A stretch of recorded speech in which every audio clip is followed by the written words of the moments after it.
Este es un trabajo realizado por Julia Daniel, Luca Bovara, Sofía Larcón y Candela Terzoni. Las primeras concepciones sobre las brujas, entendiendo el término como persona con poderes mágicos tales como la clarividencia, la curación y la adivinación, fueron compartidas por diferentes culturas a lo largo de la historia, pero con interpretaciones totalmente diversas. En el ejemplo de Galia, los brujos llamados druidas se dedicaron al estudio astronómico con fines adivinatorios. Tal práctica lo familiarizó primero con el cálculo y luego con la geometría.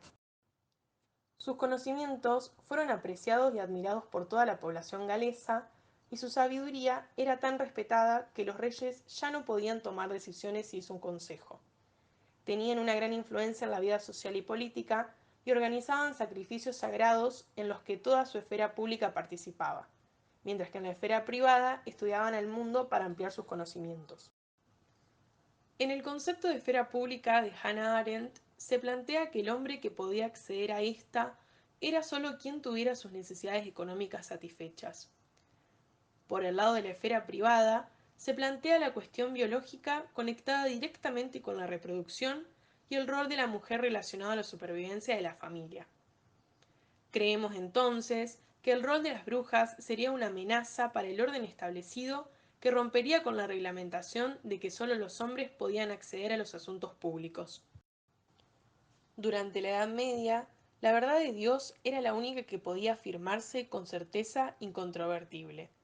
Era solo la Iglesia y sus participantes quienes podían interpretar la palabra de Dios, actuar en su nombre y comunicársela a las masas. Cualquier otro que lo intentase sería considerado hereje, tal y como se dio en el caso de Juana de Arco. Ella fue una joven campesina, analfabeta y humilde de un pueblo francés. Desde los 13 años decía escuchar voces y tener visiones de ángeles que le decían que fuese a ayudar al rey de Francia, en la hora llamada Guerra de los Cien Años. A principios de 1429, Juana se presentó en la corte real declarando haber sido enviada por Dios para ayudar a la corona y liberar a Francia de los ingleses. Por tal motivo, fue enviada a Orleans cabalgando con armadura de hombre para demostrar la veracidad de su misión, y tras su éxito, se ganó el favor de la corte, del ejército y de la gente, trayendo posteriormente al pueblo francés consecutivas victorias. Pero todo cambió cuando sus predicciones comenzaron a fallar. Juana y su ejército sufrieron varios reveses militares que terminaron en su captura. Bajo acusaciones de travestismo, brujería y de haber engañado al pueblo al hacerlos creer que era una enviada divina, fue condenada en un juicio injusto y fue quemada en la hoguera. Sin embargo, Juana no fue recordada como bruja o hereje, sino inicialmente como una mártir para el pueblo francés y finalmente canonizada como santa de la Iglesia Católica. Su historia es un claro ejemplo de cómo solo unos pocos podían afirmar conocer las verdades divinas y de que quienes tenían el poder harían lo que fuera para legitimarlo. Según Bakhtin, existe un relato oficial, que es el que escribe desde la mirada de quienes tienen el poder. En el caso de la época donde nos situamos, es el de la Iglesia, que imponía una visión acerca de las brujas, su comportamiento y la forma en que las personas podían formar una representación sobre ellas. Era además el que se imponía frente a la cultura popular. Winifred, has desafiado la autoridad de la Iglesia. Y si crees que puedes seguir despreciando todo lo que consideramos sacrosanto, no lo harás aquí. Una manzana podrida rápidamente infecta a otras. Y no queremos a más como tú. Pertenecían a esta última quienes avalaban el accionar de las brujas, quienes no las consideraban herejes, sino curanderas a las cuales acudían para socorrer a sus enfermos. Según los historiadores, en los primeros años de la humanidad existía un culto a la madre tierra y al macho cabrío, que eran, de acuerdo a ellos, sus máximas deidades. La madre tierra representaba la vida y la abundancia en el planeta, y el macho cabrío era el símbolo de la vida y la muerte, ya que él mismo personificaba al cazador y al cazado. Con la llegada del cristianismo, estas deidades y sus seguidores se transformaron en paganos seres tenebrosos, que atentaban el orden establecido por la Iglesia y por lo tanto el de la sociedad. Así fue como la religión retomó los conceptos de macho cabrío como la personificación del diablo y a sus seguidoras como brujas y herejes. De la Edad Media nos llegó la fisonomía de la bruja tal como la conocemos hoy en día. Alberto Durero, pintor alemán del siglo XV, fue uno de los primeros en reflejar la imagen de las brujas según la concepción cristiana. Solía retratarlas de dos formas, como jóvenes que usan sus poderes de seducción para llevar a los hombres a la ruina, o bien como las feas y temibles brujas que se reúnen con el demonio y conjuran a todo aquel que se cruza en su camino. Pueden quitarse los zapatos.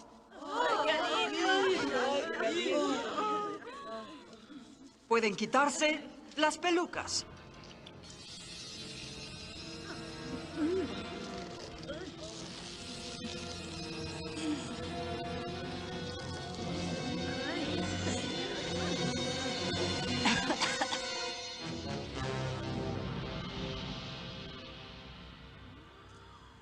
Brujas de Inglaterra.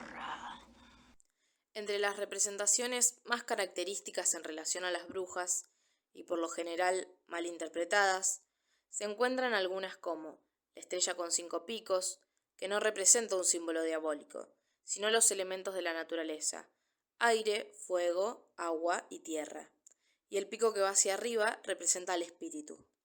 En conjunto, tienen un significado de la conexión de uno mismo con todo lo que rodea en la tierra. Además, las brujas tenían su propia representación del tiempo, un calendario basado en las estaciones del año y que representaban por medio de una rueda a la que llamaban rueda del año. Hay 8 grandes celebraciones paganas o fiestas que eran de obligado festejo para toda bruja. Estas fiestas eran conocidas como aquelarres o sabbats, coincidiendo con que tenían lugar un día sábado. Según la Iglesia, en aquellas fiestas se rendía culto a Satanás. Sin embargo, nada más lejos de la realidad. Tan solo se trataba de ritos paganos que se alejaban un poco de los preceptos cristianos. Si viajas en el tiempo a la Edad Media o al Renacimiento y visitas un mercado en Inglaterra, probablemente verás algo extraño pero muy familiar.